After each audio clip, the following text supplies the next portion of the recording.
ஓம் ஸ்ரீ வாராகி நமக.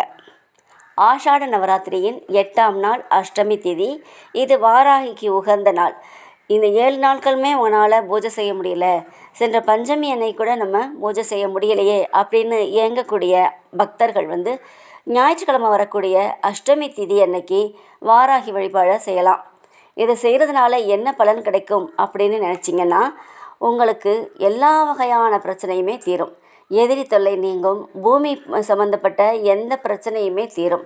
வீடு வாங்குவது, நிலம் வாங்குவது, நிலப்பிரச்சனை, நீண்ட நாட்களாக ஒரு சென்ட் நிலங்கூட இல்லையே, ஒரு சொந்த வீடு இல்லையே அப்படின்னு நினைக்கக்கூடிய அன்பர்கள் இந்த வழிபாடை சிரத்தையோட உள்ளன்போட உருகி வேண்டிக்கும்போது செய்யும்போது உங்களுக்கு உங்களுடைய எல்லா பிரார்த்தனையுமே நிறைவேறும்.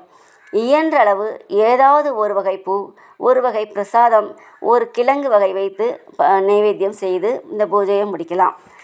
உங்களுக்கு இன்னும் சிறப்பாக செய்யணும் அப்படின்னு நினச்சிங்கன்னா, இன்னும் விமர்சையாக செய்யணும் அப்படின்னு நினைக்கக்கூடியவங்க வீட்டில் உள்ள படத்தை சுத்தம் செஞ்சு சந்தன குங்குமம் வச்சு அதுக்கு ஒரு சின்ன மாலை வாங்கி போட்டு சர்க்கரை வெள்ளிக்கிழங்கு, மரவள்ளிக்கிழங்கு, உருளைக்கிழங்கு, வேர்க்கடலை இந்த கிழங்கு வகைகளையும், சர்க்கரை பொங்கல், சுக்குப்பொடி போட்ட பானகம், மிளகு போட்ட கருப்பு உளுந்து வடை இந்த நைவேத்தியங்களையும் தயார் பண்ணி வச்சுட்டு, நிறைய உதிரிப்பூக்களை வச்சுட்டு, வாசனை உள்ள உதிரிப்பூக்களை வச்சுட்டு, மஞ்சள் அரிசியும் தயார் பண்ணி வச்சுட்டு அதற்கு அர்ச்சனை பண்ணி பூஜையை செய்யலாம். சிலை இருந்தாலும் அந்த சிலைக்கு நல்ல அபிஷேக பொருள்கள்லாம் வாங்கி அபிஷேகம் செஞ்சுட்டு மேற்சொன்ன இந்த பொருள்களையே நைவேத்தியம் செஞ்சு பூஜையை செய்யலாம். இப்படி சிரத்தையோட உள்ளன்போடு செய்யும்போது உங்களுடைய பிரார்த்தனையை வைங்க. உங்களுடைய பிரார்த்தனை சீக்கிரமாக நிறைவேறும்.